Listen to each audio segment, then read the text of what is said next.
Hello, my name is Ben, also known as Scorpio Tech, and welcome to my 2021 small room setup tour.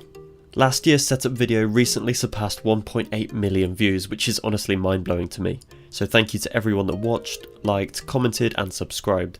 Since then I've made quite a lot of significant upgrades, as some of you would have noticed already, so it was about time I put together my new setup tour. 99% of my viewers aren't subscribed to the channel, so if you do enjoy the content, please consider subscribing, it would be greatly appreciated. So without further ado, let's jump into the setup tour. So 2020 was a strange year to say the least, but for a lot of us gamers and tech lovers, the extra time locked inside wasn't exactly an issue. Not only this, but 2020 was a pretty exciting year for technology, such as the release of the Nvidia 30 series cards, the Xbox Series X and S, as well as the PlayStation 5 and much more. Thankfully, I have been fortunate enough to pick up a lot of the new tech this year, which I'll showcase in this video. To kick things off, let's take a look at the least exciting side of the room. I've got a new bedside table from IKEA called Godicious. It's a spacious, clean and relatively cheap unit costing just £35, and I think it fits my room very nicely. Moving on, we have an IKEA Cacti, the Atomtech 3-in-1 stand for phones, smartwatches and AirPods. On there I've got my AirPod Pros, an old iPhone 6s Plus that I use for notifications, and my Apple Watch Series 3, which is still going strong. Moving further to the left, we have an Amazon Alexa and the beautiful Orki RGB touch lamp, which I would highly recommend. As with everything in this video, I will link as much as possible down in the description. As some of you may have noticed, the bed has also changed. This is the Bergamo bed from Benson's for Beds in the UK, which arrived just a couple of days ago. It looks infinitely better than the wooden bed that I had before. I'm also going to throw in a link down there for the duvet cover as well, because why not? And would it even be a Scorpio Tech setup tour if I didn't show off a soft as heck Sherpa throw if you want to feel extra cozy in the winter months. For those of you that know me, you won't be surprised that I've run a 12-metre Novastella RGB strip around the bedside table, both sides of the bed giving an underglow, around the TV and the shelving, as you'll see shortly. But before then, let's move on to a more exciting area of the room, and that is the console gaming setup. I've been lucky enough to get my hands on both the PlayStation 5 and the Xbox Series X, but because of their much increased size over the predecessors, some DIY was in order. Unchanged from last year is the battery powered spotlights. I have colour coordinated for Xbox games, movies and PlayStation games. I do love them, but they require 3 AAA batteries each, and they eat through them incredibly quickly. The PlayStation 5 Disc Edition is set up on the right hand side of the Locken 9 Cube shelving unit from B&M in the UK, and has plenty of space to breathe to avoid overheating. Because of the width of the Series X, I had to cut some wood to use in conjunction with some L-shaped brackets to make a shelf for it to sit on. Although it looks slightly peculiar, I'm actually very happy with how it all looks together. Taking a look on top of the unit, for the Xbox side I have a Cacti and a Master Chief Funko on top of a Samsung HWK450 soundbar with the subwoofer directly under the bed.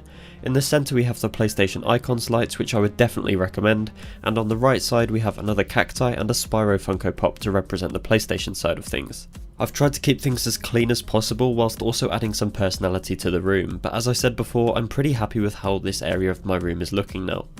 The TV also remains unchanged for now. This is a Samsung 55-inch 4K, which looks absolutely fantastic in my opinion, but as it's a few years old now, it's no longer available to purchase. The only real drawback now is that it's not 120Hz capable, so if I want to get the most out of my next gen consoles, this is an area I'm going to have to improve in the future. As stated earlier, the RGB strip runs around the entire TV and onwards to the shelves. Some of you will remember last year I struggled with getting a lighting solution for the very top shelf, but a few of you suggested an RGB strip, and that seems to have done the trick. On the IKEA Mosslander shelves that I have fixed upside down, I have a collection of Funkos from my favourite games and movies. I'm not actually a massive fan of how they look, but I think it's a nice way to bring back some memories.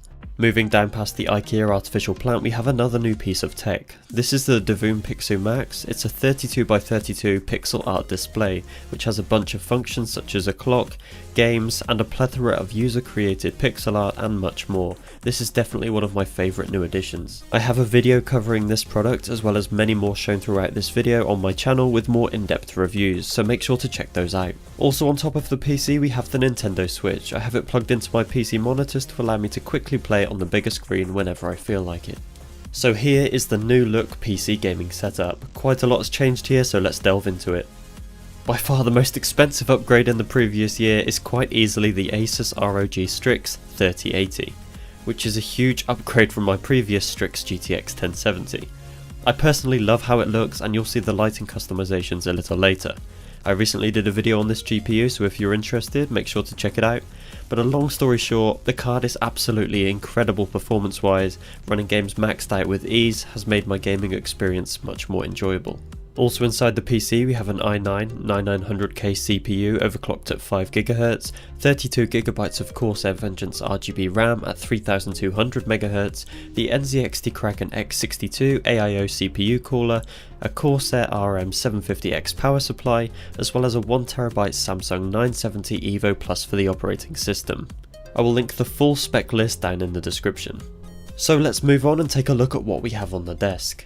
First up we have a bog standard mic arm holding up the Rode NT USB microphone, which I'm using right now. I love this system very much as it allows me to easily move the microphone out the way when not in use to make it as non-intrusive as possible. Another big upgrade this year is the autonomous Ergo Chair 2, which was kindly sent out to me by the company. And although sent out, my opinion on this chair remains unbiased and I personally absolutely love it. It's customizable in practically every way you could imagine and comfortable for me even after very long sessions. The only downside for me personally is due to my limited space. It can get quite tricky to move around in the chair, but this is one of the compromises you have to make with a small room.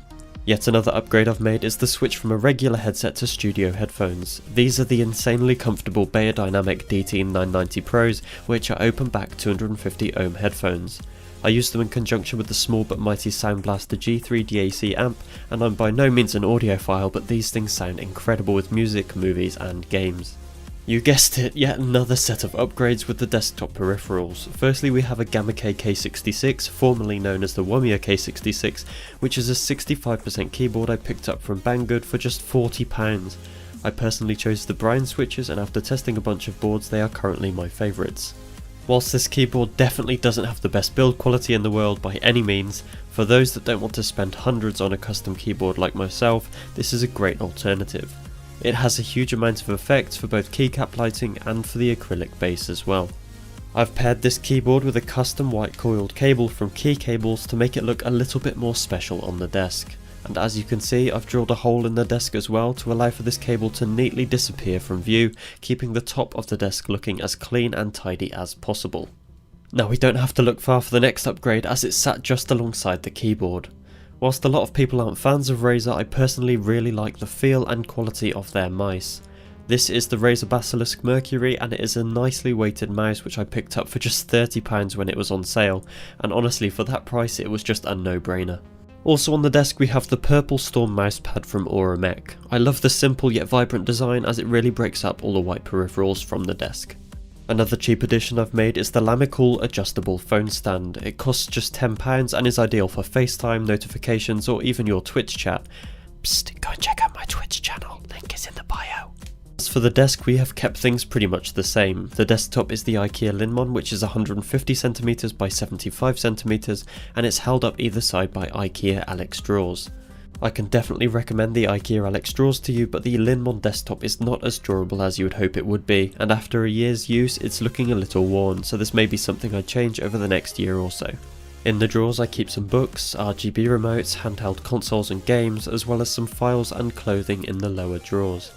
Now a question I get all the time is where do I keep my clothes, and whilst some of it is kept in the lower drawers, unfortunately I have to use a closet which is outside my room to store the rest.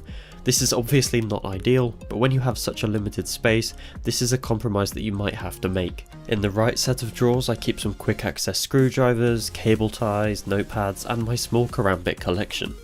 And underneath that we have what I like to call the controller graveyard for the previous generation and no longer functioning controllers. Now let's take a look at another new addition I've made on the desk. I've upgraded both monitors since the last setup tour and I'm incredibly happy with my choices. These are the Asus TUF VG27AQ monitors, which have a resolution of 2560 by 1440, 165Hz, IPS and are each 27 inches. I was unsure whether I could fit two 27-inch monitors on my desk, but I'm pleased to say I did. Well, just about anyway. After upgrading from 24-inch monitors, I have to say I think 27 inch is the perfect size for gaming and general use. Having two monitors is extremely useful for me, especially when editing, streaming and just generally multitasking. I don't think I could ever return to just using a single monitor again. As you can see, I have the right side monitor facing directly towards me and centered on my sitting position, with the left monitor at a diagonal to me for ease of viewing. This has, at least for me, been the ideal 2-monitor setup. Another choice you can make is by having the second monitor in portrait mode to claim back some desktop space if you do have a smaller desk size. I use a program called Wallpaper Engine on Steam to change to a variety of different static and animated wallpapers throughout the year to keep things looking fresh. Now I'm going to quickly go over how I change the feel or theme of the setup in just a few clicks. Because the majority of my case is filled with Corsair fans, RAM and RGB strips, I can control all of their lighting effects with the iCUE software. As for the motherboard and GPU lighting, I can use the Asus program called Armoury Crate to adjust those to match the theme. There are a whole load of options in terms of customization, so you should really never get bored, although typically I personally stick with white and cyan theme. This is also the case for the NZXT Kraken X62 with their CAM software. So now everything in the PC build is matching, let's take a look at the other lighting elements that I've implemented in my setup. Still, one of my favourite purchases of all time is the Nanoleaf light panels. They make a plain wall into something quite special. The app is fantastic and you can customise them in practically any way you can imagine. They are extremely bright, vibrant and sleek, and I think they would make any setup more appealing.